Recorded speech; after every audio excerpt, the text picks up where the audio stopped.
Pakinggan natin ang samot-saring opinyon ng mga kababayan nating Pilipino kung sino ang napupusuan nila for presidential aspirant at ang kanilang bawat rason kung bakit nila napili o napupusuan ang taong ito.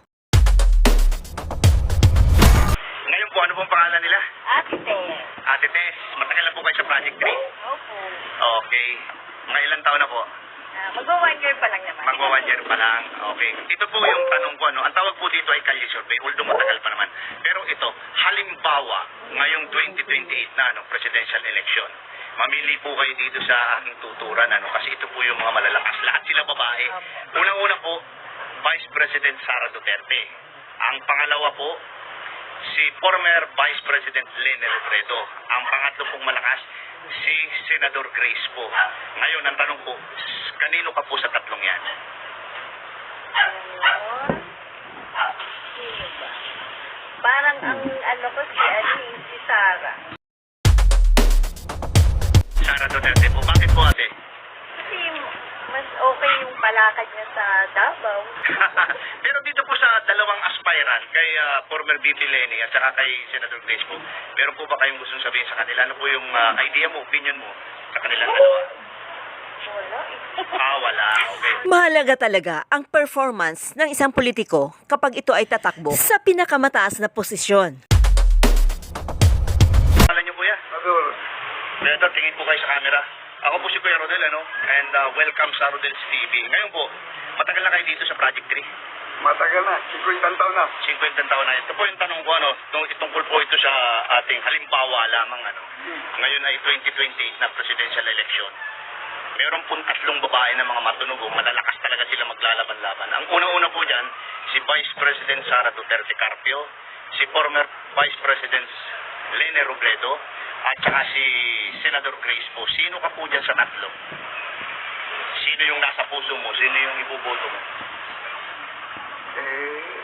Sa akin na kung taon ko ito, kung saan ang isa lang pipili ito. Yung pong tatlong yun. Sara Duterte, Lene Robredo, at saka si Senador Grace po. Si Senador Grace po? Opo. Ang napili mo. Bakit po? Si Senator Grace po ang kanya napili. Ang dahilan? Kababayan ko na Kababayan mo sa Pangasinan. Pangasinan. O yun lang po ba ang dahilan? Yun lang. So ang dahilan is kababayan lang. Kaya niya ito napupusuan. Dalawang ate. Hello mga ate, welcome sa Rodel's TV. Ako si Kuya Rodel yan. Ang tawag dito sa ginagawa ko, Kalye Survey. Okay. Ano pangalan niya? Rachel Ann. Rachel Ann? Erna. Ha? Nakasama yung boses, hindi na ako gumamit ng microphone Okay, welcome again sa Rodel's TV. Ngayon, ito yung tanong ko, Ang tawag dito ulit Kalye Survey. Ngayon, halimbawa ngayon yung presidential election 2028, mamili kayo dito sa tuturan ko, ang malakas na mga aspirant, si Vice President Sara Duterte Carpio, si former Vice President Lene Robredo, at ang pangatlo si Senador Grace po. Ikaw muna, sino ka dun sa tatlo? Sara Duterte. Bakit naman? Kasi Tingin ka sa camera. Kasi nagbago yung Pilipinas dahil sa kanila. Nagbago ang Pilipinas dahil sa mga Duterte. Ay, ikaw naman ate, ano naman? Sino ka? Dun sa tatlo na tinuran ko. Ha? Sino? Sara Duterte, Lene Robredo, saka si Grace po. Sino? Lakas ang boses mo. Sino? Lene, bakit naman? Kasi Ano yung pagkakakilala mo sa kanya? Yung alin? Lene Robredo daw dahil may pananaw. Meron kaya? Pero nanonotice nyo ba si ate? Naala Lene Robredo? Lutang din. Oops, sorry. Bro, mawalang galang na sa'yo. Ano pangalan mo? Santi. Ha? Lakas ang boses mo, ha? Santi, Jola. Sandy Jola. Ito yung tanong ko sa'yo. Sige. Hindi ngayon, halimbawa, 2028 presidential election, merong tatlong babae na malalakas ang pangalan. Unang-una si Vice President Sara Duterte Carpio, pangalawa si former Vice President Lene Robredo, pangatlo si Senador Grace po. Sino ka? Duterte pa rin.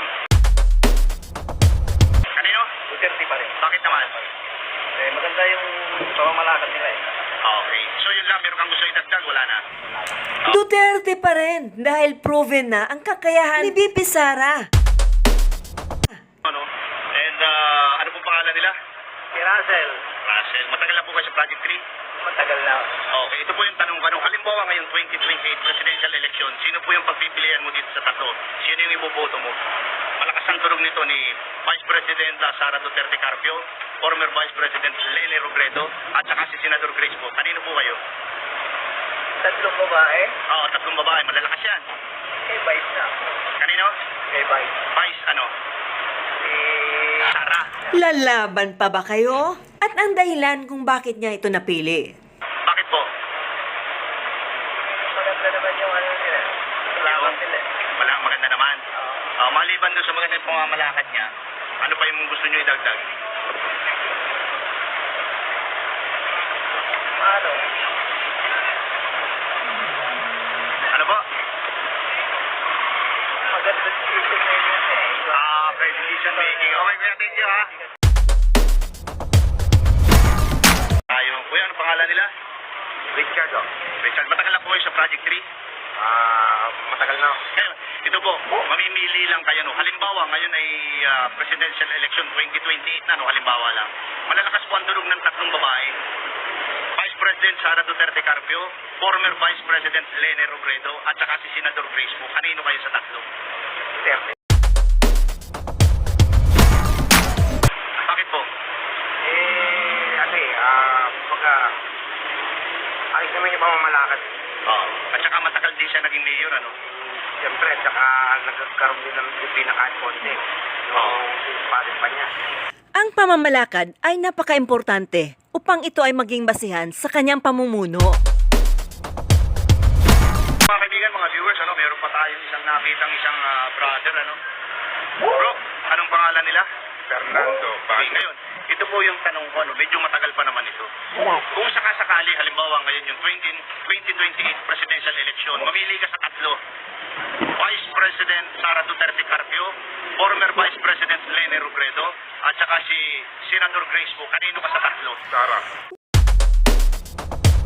Wow, Sara pa rin. Nakikitaan talaga nila ng leadership itong si VP Sara, tulad ng kanyang ama. At posibleng mamanahin pa niya ang kagalingan ng kanyang amang dating Pangulong Rodrigo Roa Duterte, na napakagaling. Ang Duterte leadership brand ay isang hinangaan ng sambayanang Pilipino at gusto nila itong magtagal sa bansang Pilipinas. Ang estilo ng pamumuno nila, may dedikasyon, may puso at tapat sa serbisyo, mapagkumbaba at handang lumaban ng patayan. Mula nang naupo si PRRD ay marami nang nagbago. Maraming umunlad sa bansang Pilipinas. Hindi katulad noon, puro corruption lang ang nangyari. Maraming patayan, maraming drug addict, maraming pulis na abusado, at maraming magnanakaw. Maraming rapist dahil lulong sa drugs. Kabataan na nasira ang buhay dahil sa mga ipinagbabawal na gamot na ikinabahala ng sambayanang Pilipino. Mula nang dumating si Duterte, ay bigla itong nagbago. Muli itong nagkaroon ng pag-asa. Naging safety muli sa mga pulis na abusado, sa mga drug lords na sinisira ang kabataan, at sa mga dayuhang mapangapi naghahari-harian sa bansang Pilipinas. Pero ngayon, dahil iba na ang presidente, ay bigla na namang bumalik ang mga kriminal, mga durugista, at tumaas ang mga presyo ng bigas na ikinabahala ng sambayanang Pilipino. Mula nang bumaba sa pwesto ang dating Pangulong si Duterte, pababalikin mo pa ba? At sino? Comment down. Ulat, what's new? Sa hindi pa nakapag-subscribe, follow, and share, huwag niyong kalimutan na tangkilikin upang patuloy na makapaghatid ako ng magandang balita